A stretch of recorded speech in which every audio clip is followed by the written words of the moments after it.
¿cómo estáis? Soy Trofaul, bienvenidos a mi canal con un trabajo sorpresa que me ha aparecido de la nada y que al retrasarse otros, pues digo, pues venga, tate, el primero de esta semana o el de esta finales de semana va a ser el empleo de los cañones contra carro en 1944 en el frente del Este.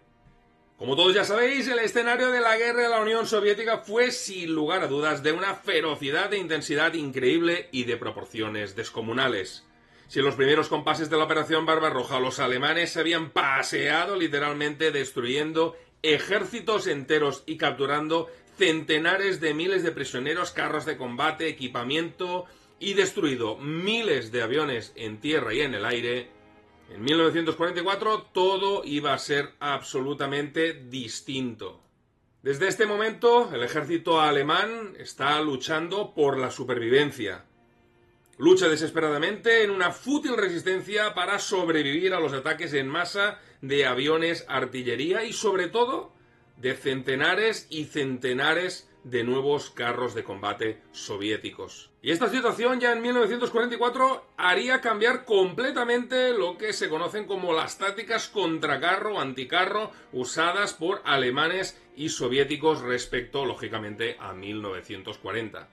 Y mucho ojo porque en ningún frente de combate de la Segunda Guerra Mundial y en esa época se hizo tan evidente el cambio de orientación y tácticas como en el frente del Este. En este escenario todo era mucho de todo. Si eran aviones, eran miles. Si era infantería, eran cientos de miles. Y si eran carros, los números desafiaban toda lógica. En el frente del Este, las batallas se libraban a niveles de ejército, no de cuerpos de ejército o de divisiones, como en la Europa noroccidental. Eso era un escenario prácticamente de risa.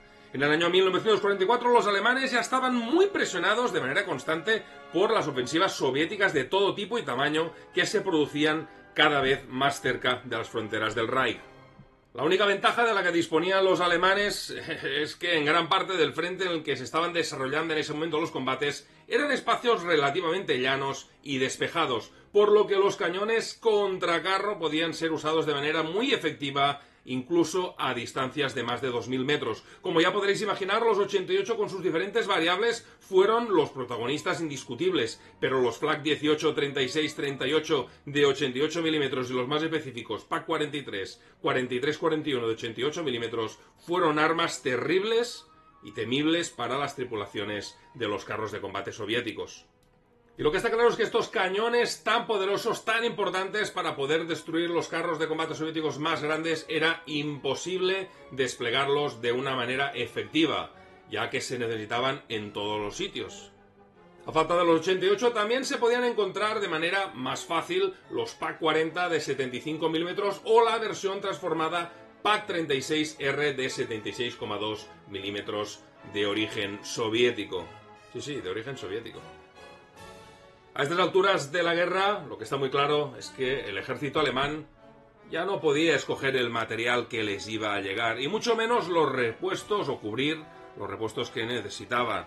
Lo que tenían que contentarse era sencillamente con lo que les venía. Aunque para eso fuera material obsoleto como el PaK 38 de 50 milímetros, que a estas alturas de la guerra, imaginaros hacer frente con un cañón de 50 milímetros, una bestia como un T-34-85 o un monstruo antidiluviano como tenía que ser ver de frente al ISU-152.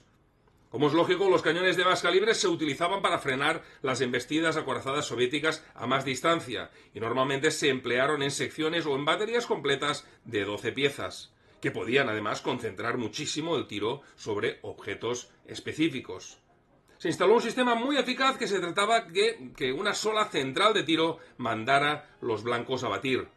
Solamente las piezas que podían hacerse cargo de ese objetivo en concreto eran llamadas, ya que de esta manera se ahorraba munición y no se exponía de manera innecesaria a otras posiciones de piezas de poco calibre y que no podrían hacer nada contra ese determinado carro de combate. Las posiciones donde se instalaban estas baterías de capital importancia se camuflaban especialmente bien, aunque siempre que era posible, ya que los soviéticos mandaban en el aire y la supervivencia del material y sus servidores en esos momentos críticos era lo primero, ya que en muchas ocasiones Esas posiciones eran las únicas que podían cubrir eficazmente la retirada de miles de camaradas, equipamiento pesado y traslado de depósitos de municiones. Aunque otro motivo para camuflar muy bien estas piezas es que a esas alturas del conflicto los carros de combate a batir por el enemigo tenían cañones del mismo calibre o incluso lo doblaban, por lo que era imperativo disparar primero y destruir los más blancos posibles antes de que pudieran ser rodeados o sobrepasados. Y en otras ocasiones en que los cañones contracarro alemanes no eran demasiado potentes, el camuflaje volvía a ser de capital importancia, ya que había que reducir al máximo la distancia de tiro para que los disparos que se efectuaran fueran efectivos, sobre todo si se trataba de carros de combate soviéticos de última generación.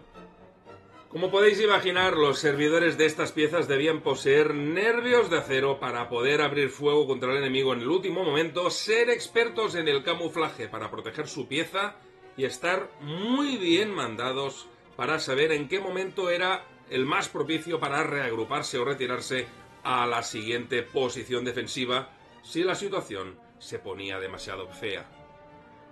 A riesgo de que alguien no se lo pueda creer, los cañones de calibre más pequeño, incluyendo los de 75 milímetros, eran ahora utilizados únicamente en la protección de puntos específicos como posiciones de infantería o asentamientos de baterías de campaña. Según una orden del alto mando alemán, se dispuso de que todas las unidades que estuvieran en primera línea siempre tuvieran a punto un cañón contracarro fuera del calibre que fuera. Y con esto no tan solo me refiero a las unidades desplazadas cerca del frente, sino también a las de retaguardia, depósitos de municiones, aeródromos y baterías costeras, ya que el peligro de ser sobrepasados de manera constante por alguna columna perdida acorazada soviética era absolutamente muy alto y muy peligroso.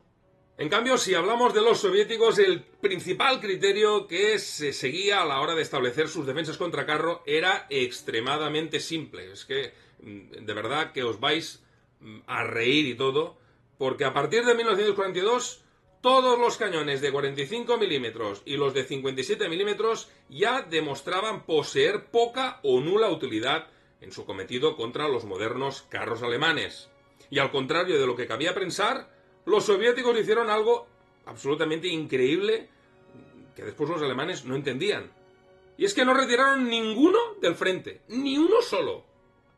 Lo interesante es analizar el por qué no retiraron ningún cañón. Bueno, ellos pensaban que cada cañón con su dotación, cualquiera que fuera su calibre o su función primaria, no dejaba de ser un cañón contracarro. Y en consecuencia, cada dotación estaba obligada por Stalin a apuntar su pieza contra su objetivo, fuera cual fuera, y disparar contra el enemigo hasta destruirlo por completo. Bajo esta estúpida premisa, cada vez que los alemanes organizaban un ataque a una posición soviética con sus carros, en muchas ocasiones eran recibidos con una auténtica tempestad de proyectiles de todo tipo, desde ametralladoras pesadas hasta finalmente los obuses de 152 milímetros. A modo de ejemplo, decir que hubo innumerables casos de Tigers o Panthers que volvían a la retaguardia para ser reparados con más de 200 impactos de absolutamente una amalgama increíble de camiones, ametralladoras y toda clase de proyectiles soviéticos disparados para que no continuara avanzando. Pero bueno, como final a este pequeño informe inicial sobre los cañones contracarros de la última parte de la Segunda Guerra Mundial, añadir dos comentarios sobre todo lo que he podido leer y encontrar estos días que he estado escribiendo estas frases. La primera es que, sin lugar a dudas, el mejor cañón contracarro de la contienda, en mi opinión y la de muchos expertos, fue el fabuloso PaK 4341 de 88 milímetros, que con sus 184 milímetros de perforación de coraza a 2000 metros era, sin lugar a dudas, o resultó ser un abrelatas incansable de carros soviéticos. Y en el segundo, y el que más me llamó la atención, es que uno de los cañones contracarro más ampliamente usados por las tropas alemanas fuera el cañón soviético M1936.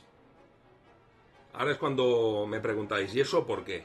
Pues nos hemos de remontar prácticamente a la parte final de la Operación Barbarroja, cuando en 1941 los soviéticos tenían una gran carencia de cañones contracarro, a excepción del 1932 de 45 milímetros, que lógicamente poco podía hacer contra los nuevos Panzer IV alemanes. Esto llevó a los soviéticos a tomar una decisión de circunstancias: usar un cañón de campaña en funciones contra carro. Y el 1936 cumplió con creces, demostrando ser una excelente pieza contra carro, ya que incluso disparando granadas rompedoras era lo suficientemente potente como para poder infligir graves daños a cualquier carro alemán de la época. Y es un hecho contrastado por la historia y en todos los archivos de la Wehrmacht, que cuando los alemanes se plantearon la cuestión de qué hacer con la inmensa cantidad de cañones soviéticos capturados del tipo 1936, surgió inmediatamente la idea de emplearlos en contra de sus anteriores usuarios, pero finalmente se prefirió trasladar a Alemania más del 90% para poderlos adaptar a la munición alemana. También se les añadió a las piezas un freno de boca, mientras que la instrumentación de control de tiro fue modificada para adecuarla a la nueva función contracarro. Y el resultado final resultó ser un cañón anticarro de espectaculares prestaciones, al que los alemanes denominaron PaK-36R, R de ruso, de 76,2 milímetros.